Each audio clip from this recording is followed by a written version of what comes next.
G ka ba sa food trip? Tara na sa isang katakam-takam at nakakabusog na food adventure. Makakasalo natin ang pambansang pantangalumay, Mark Logan at Daniela Sanggalang. Halika na, Republika na sa Pilipinas! Tuwing Miyerkules, 5:30 p.m. to 6:30 p.m. Dito lang sa radyo ng Bagong Pilipinas, Diwan 1206, the future of AM radio.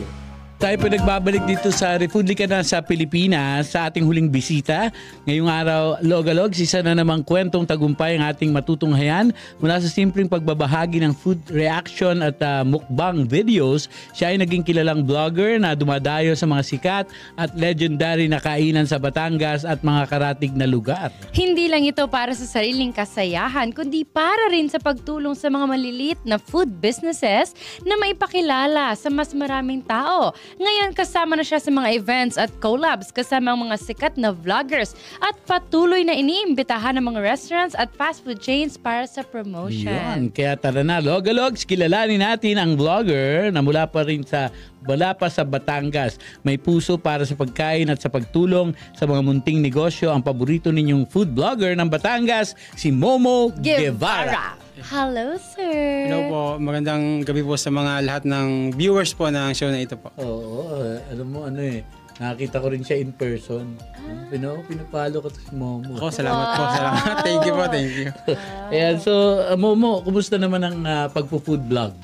So far, okay naman po. Bali, passion ko rin po kasi yung pagkain at saka pagbibideo. So, pinagsama ko lang siya. Kaya masaya po ako doon sa ginagawa ko. Lalo po't nakakatulong po sa mga maliliit na negosyo po, mga food businesses. Opo. Yun talaga nasa top of mind mo na makatulong. Yes po, yes po. Oo. So ano yun? Naalala mo pa ba yung una mong pinuntahan para mag-food vlog? Opo. Bali, yung nag-start po kasi nung 2023, hindi po kasi siya food vlog. So, pumupunta po ako sa mga events. So, sa YouTube po yung una kong nag-upload ako ng mga videos. Then, after a year, nag-switch ako sa Facebook last year lang po. So, 2024. Then, may nag-reach out lang po sa akin na pwede bang magpa-vlog sa'yo? Then, kaka-start lang po nila yun nung negosyo nila. Wala pa silang, magsisimula pa lang po sila doon sa negosyo nila. Nakiusap lang po sa akin na baka pwede ko silang i-vlog lang for free. Pero maingay na pangalan mo noon sa sa mga events. Yes po, sa ibang vlog, industry. Sa ibang hanggang vlog. sa nag-focus po ako doon sa food vlogging. Opo. Then nung na-upload ko po yung video sa Facebook, parang pinabayaan ko lang siya kasi parang hilig ko lang po kasi talaga. Diyan, may mga notifications sa dumati hanggang sa napansin ko nung ma-upload ko yung first food vlog video ko, parang within a day nag 5,000 views agad siya, mahigit mga 6,000 views. Then yun na, tapos nakita ko yung mga review ng tao, ganyan. Yung palang napuntahan ko na yun na nakainan is marami palang pumunta after nung may upload ko yung video. Siguro mga 2 to 3 days tinaw na. Then nag-message po sa akin yung may-ari, nagpapasalamat na nakilala sila, parang in a short amount of time lang po, yung days lang po yung ano yung specialty nung Lomi po. Lomi at saka mga sizzling meals. Sarap ng lomi. Yun talaga sikat sa Batangas. Yes po, sa Batangas. Lomi po talaga. Marami pong Lomi na sikat po sa Batangas. At saka doon, when you say Tanawan ka, di ba? Yes po. So ano yun, sa Tanawan pala marami ng kainan, Yes di ba? po, sobrang dami na pong kainan. So bago ka lumabas ng Tanawan, di ba? Doon ka muna. Opo. Pero naimbita na rin po tayo sa mga malalayong lugar. Quezon, ganyan, San Pablo, Calauan, Ano yung mga gusto nilang ipa-vlog sa'yo doon? Meron pong mga fast food chains yan na nagpapa-vlog. Meron naman pong mga hotpot, sanggupsal, yan. Yung recently ko po ay sanggupsal, ganyan. Actually, yung pong huli kong vlog ay twice na pong nagpa-vlog sa akin. Dahil yung una po, yun nga po, nakilala po sila doon sa vlog ko. Sa site mo? Yes po. Then, after mga 2 months, nagdagdag po sila ng menu. So, pinablog po ulit nila sa akin yung para. Gano'n na po kayo katagal nagpa-vlog? All in all po ay 2 years. Pero sa food vlogging po, more than a year pa lang po. More than a year. So, bakit mo napili na mag-food vlog? Ayun nga po, napansin ko po yung yung mga marami po kasi nagme-message sa akin, mga nagtitinda lang po sa mga kanto, ganyan. Mga small businesses, yung iba po nakikiusap, sabi, Sir Momo, baka pwede niyo po kaming i-vlog, tulungan kasi wala silang budget for marketing. Tama. Ganyan. Di inaano ko naman po, tinutulungan ko sila pagka sincere naman po, tsaka nakita ko naman may potential po yung pagkain na sineserve nila, tsaka maayos naman po yung Pero ito, diretsahan, no? So, tumutulong ka dun sa mga small-time business, no? Yes po. Pero pagdating naman doon sa may budget naman, pwedeng i-hire ka talaga. Yes po. Bali, usually po, may bayad po talaga yung vlogging, doon lang po ako hindi nagpapabayad. O minsan nag-o-offer lang sila ng example ay, sige, libre ka namin ng ganito. 3 times na dine mo dito, ganyan. Opo. Yun lang yung kaya. Opo. But anyway, katulad yun sa i-import ka pa nila coming from Tanawan, di ba? Opo. Dapat lang shoulder naman din nila Opo. yung how will you go there Yes dun po. sa area nila. Usually like po, Quezon. kasama po yung transpo, ganyan. Tapos may bayad din po yung, kasi medyo malayo. Minsan whole day po ako doon Sino sa kasama mo lugar. sa team mo? Yung ko lang po, usually yung anak ko pong bunso. Opo, kasama ko po siya sa pagbablog, si Marunong na Sebastian. siya. Ang cute din Minsan kasama ko po siya sa pagkain. Sa Opo. eksena. Natutuwa rin po yung mga followers kasi yung bata na kumakain po ng hindi siya mapili. Opo. Kahit titirahin. Yes po, yes. Yun So, din yung nag-iisa pa si yung Hindi po, dalawa po sila. Dalawa na. So, yung isa po, malaki na. Oo. Ayun. So, itong mukbang videos. Yes no? po. So, how often will you do this? Lagi na lang na lahat ng nakalatag dyan, kakainin mo. Ganun ba style? Opo. Madami po kasi yung pagkain. For example po, may isang restaurant. Kung ano po yung ipapapicture nila na pagkain, yun po yung imumukbang natin. Tapos magre-reaction video po tayo. Honest reaction po. May times na ba na hindi ka nasarapan pero sinabi mo masarap? Hindi po. Yun po yung parang Real talk dapat. Real talk dapat Pero so far, wala pa naman yung talaga na hindi talaga siya masarap. Sinasabi ko kung medyo maalat siya, o kaya ay overcook, ganyan. Honest po tayo dun sa ating review. Opo. Ayun. So, Ano yung pinakamalaking hamon sa pag-food vlog na hinarap mo at paano mo ito nalutas? Bali, yung pinakamalaki po yung challenge sa food vlogging, I think sa lahat naman po ng pagbablog, is time po talaga at saka editing. Kasi yung time, minsan malayong lugar o kailangan mong puntahan. Minsan hindi mo pa alam yung place, yung po alam mo, mag-research ka. So, kailangan mo ng time doon. Tapos, yung pinakamalaking hamon po talaga, pag nabuo mo na yung video, beforehand, i-edit mo pa siya. Tapos, beforehand, kailangan na-plan mo yung mga shots na gagawin mo dun sa video na yun. Planado, di ba? Planado siya. Hindi siya basta video-video lang. Sa isip mo lang, o kaya may guide ka. Yes po. Dapat meron ka talagang gano'n. Meron po akong gano'n, yung notebook. Yun ang mga tip na gustong malaman. Siyempre, ng mga gustong mag-food vlog din. No? Pero ikaw na rin ba yung nag-edit ng mga videos mo? Yes po, ako lang po yung nag-edit. ikaw Po. rin lahat. Paano yun? Anong training meron ka? Bakit mo natutunan yun? Usually po ako po kasi ay part-time photographer din. So may konting knowledge po sa editing ng mga pictures at saka konting videos.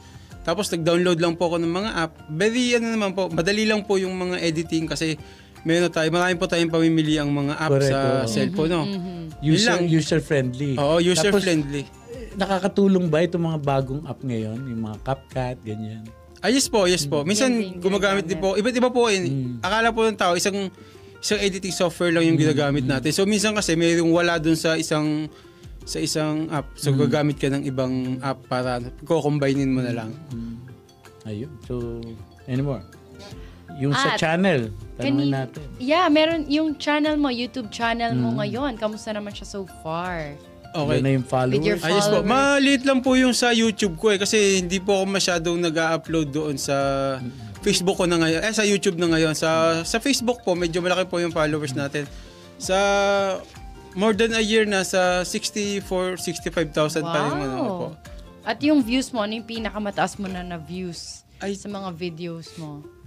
I think mga nasa 100,000 po yung yung mga views. Usually mga yan 20,000, 60,000, 50,000. Iba-iba naman po. Depende po dun sa Ayun, next question sa tindi ng competition din sa pagpo-food vlog. Paano mo isi-separate ano yung distinction ng isang Momo Guevara kumpara sa iba? Okay. Bali, yung sa akin po kasi, yung ginawa ko na yung parang trademark ko is yung reaction video po talaga. Food reaction video. Yung sa iba po kasi, hindi sila consistent. Ako nag-stick ako doon sa food reaction video na pagkain. Tsaka, Food reaction video. Po, food reaction video. So, may mga pagkain dyan, kakainin mo siya, magre-react ka based doon sa habang kinakain mo siya. Yun. Opo. So, bawat isang ihain sa'yo, may reaction ka. Yes po. At yun ang nagugustuhan ng tao. Oh, yes po. At hindi lang yan, sir. Dinala niya tayo ng suman Yun kanina. nga, eh. Ayan. This is Coming from Batangas. Yes po. Tanawan. Yan, isa po yung sa mga nag-viral ko na yung kay Tita Alma na suman. Yan. Yung titinda Tita po ay Alma? si Tita Ami yung nagtitinda. Oo. Kapatid Tita ko. Ami, shoutout From sa'yo. Tanawan. Salamat sa pasuman mo. Ang sarap nga nito. Mainit-init. Kanina, Yung kanina lang po kambal yan niluto bago ako pumunta rito. Pinick up ko po siya. Kambal Dapat- suman. Dapat daw, sir, dadalhan niya tayo ng lomi. Lomi sana, kaso hindi na siya mainit pagdating dito. Pagka sa travel, gumaganon-ganon yung lomi. Wala nang sabaw. Wala na, mahiga na. Wala nang sabaw pagdating. Ayun. So, ito pa mga ilang katanungan. Paano mo tinutulungan ang mga maliit na negosyo? Ayun, nabanggit niya na kanina na ito lang, yung iba nakakatuwa rin, just para Pinoy na Pinoy talaga, no? Na kapag ito lang yung kaya, sige, pwede kang libreng kumain ng 3 beses, di ba? Dito sa lugar namin. Mga ganun. So, Yung iba unlimited. paano mo pinaghahandaan ang mga food vlogs? Ayun, sinabi niya rin kanina na meron siyang mga guide, no? Para, kumbaga, solid na yung yung i-present mo sa tao. No. May mga bash ba sa yung Bashing. alam mo naman yung iba. Opo, hindi po may nawawala masabi yung lang. opo. Yung iba, sabi niya, ang takaw mo naman. O kaya, baka hindi masarap yan, ganyan. Totoo ba yung reaction video mo, ganyan. Alam mo yung kaya nadala yung ibang mga tao. No?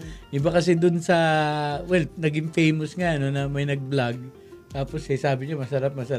Tapos, nung iba na yung mga kumakain, nagagalit dun sa nag-vlog kasi hindi naman talaga masarap. Alam mo na yung kwentong yun. Kabisado natin. Na nagpasikat talaga ng isang tao. No? So, anyway, ano mga plano mo para sa paunlarin pa ang iyong channel at pagtulong sa mga negosyo na, maliliit na negosyo? Tuloy-tuloy ba ang pagtulong mo sa kanila? Yes po, yun po talaga yung goal ko. This year, plan ko po sana ma-reach ko yung 100K na followers sa Facebook. Since 1 year pa lang naman ako nag-food vlog. So, yun po yung target ko.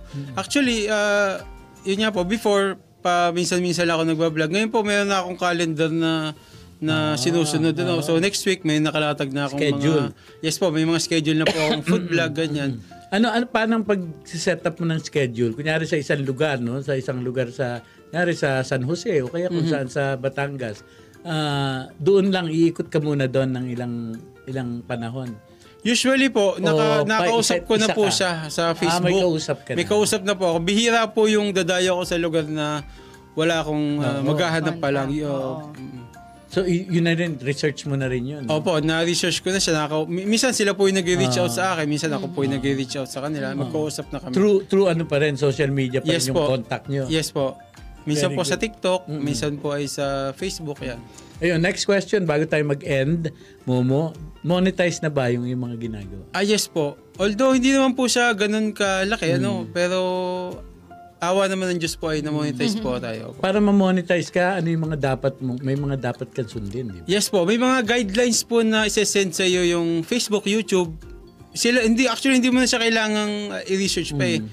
Facebook at YouTube at saka TikTok na po yung magsesend po sila sa iyo ng mga target goals mo. Tapos sasabihin nila po sa iyo kung pag na-reach mo to, ma-access mo yung ganitong tool, mamamonetize ka na. Paano yun? May i-search mo sila? As in, paano sila nagbibigay ng guideline? In my case po, sila na po yung example po, naka-reach po ako ng certain amount of followers. Pag na-reach mo yun, bigla silang magme-message sa'yo na congratulations, you reach this followers, number of followers, then sasabihin nila sa'yo, monetize ka na. Tapos next step, kasi marami pong step para sa monetization eh. So, yung sa akin po, nagsisend na po ng message yung mga social media platform. Pala ganun yun. Opo. Bakit sa akin almost 1 million na yung followers? Hindi Wala nagme-message. Anyway, so swerte ka. Merong ganung interaction. Okay, thank you. Nagpapasalamat tayo kay Momo Guevara. Thank you so much. Salamat din po. At good luck sa iyong mga ginagawa, Momo. Sana magpatuloy na lumaki yumabong pa ang iyong following We wish sa you well. lahat ng platforms. No? Pagdasal natin yan. So maraming salamat, Momo. At salamat din coming from Tanawan. Yes po. Nagpunta ka pa dito sa amin. Thank you so much. you. Ayan, dyan nagtatapos ang ating programa. At yan ang isang oras na hitik na kwentuhan, syempre, tungkol sa kainan. Ayan, manatiling nakatutok sa D1 Radio 1206 at sa aming social media accounts. Burp it down. Happy na naman ang mga logalag sa ating lusog-busog na programang Refoodly Ka Na sa Pilipinas. Muli ako ang inyong pambansang pantagalumay Mark Logan. At ako naman ang inyong kasama sa kulitan at Shibugan, Daniela Sanggalang. Kita-kits sa susunod na episode ng Refoodly Ka Na sa Pilipinas sa ating pong mga senior citizens, sa ating pong mga kabataan. Mahalin natin sila ng tunay at wagas. God bless you all. See you next Wednesday. Thank Thank you, you. Momo. Salamat po. Salamat po. Thank you.